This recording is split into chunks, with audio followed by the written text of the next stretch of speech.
Mira's world was one of patient detail. A restoration artist, she spent her days breathing life back into forgotten canvases.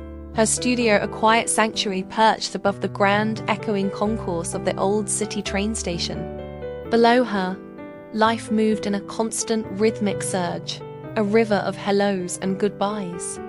From her window, she watched this transient world, and in its heart, she noticed a single, still point. A man who sat on the same bench every afternoon, his focus consumed by the sketchbook in his lap. He was a fellow artist, she knew, capturing the fleeting moments she could only watch. She called him Jonah in her mind, a name that felt as quiet and solitary as he appeared. He was a ghost in the machine of the station, his presence both constant and ephemeral. He sketched with a focused intensity, his pencil dancing across the page, capturing the slump of a weary traveler's shoulders or the bright, hopeful eyes of a child meeting their grandparents. Mira felt a kinship with this stranger, a shared appreciation for the stories hidden in plain sight. One evening, as the station lights cast long shadows across the marble floor, the final train announcement echoed through the hall. In a rare moment of haste, Jonah packed his bag and rushed towards the platform, leaving the worn, leather-bound sketchbook behind on the bench. Mira's heart quickened. After a moment of hesitation, she descended from her studio. The book felt warm, alive in her hands. Back in her sanctuary, under the soft glow of her work lamp, she opened it. It was a portal into his soul. The pages were filled not just with sketches, but with the very essence of the people he drew. He captured the nervous energy of a first date, the profound grief of a solitary traveler, the quiet companionship of an elderly couple. His lines were spare but full of emotion, telling stories he seemed unable to speak. Tucked into the back pocket was a charcoal drawing of her, looking out her studio window, a thoughtful, distant expression on her face. He had been watching her too. The next day, she saw him on the bench, his posture radiating a quiet panic. Mira approached, her heart a gentle drum against her ribs. "I believe this is yours," she said, holding out the sketchbook.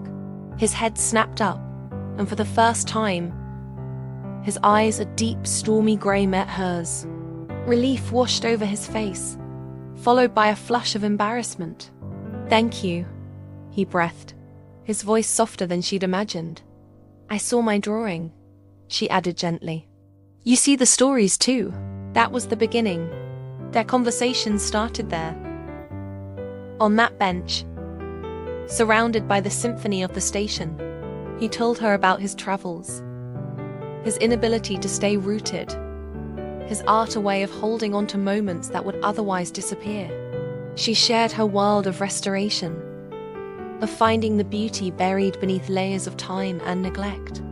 They would walk through the city, Jonah sketching the world as it moved, Mira pointing out the forgotten architectural details he'd never noticed. Their connection was a quiet, unhurried thing, a shared language of observation and understanding. Their bond deepened into a gentle, profound love.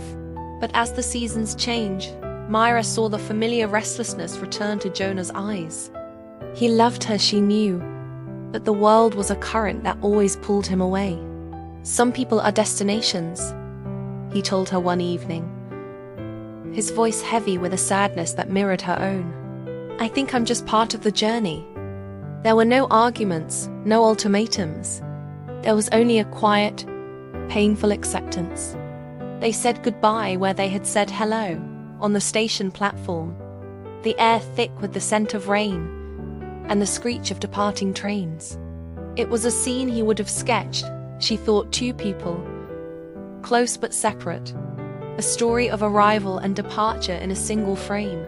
He kissed her, a promise not to forget, and then he was gone, swallowed by the crowd.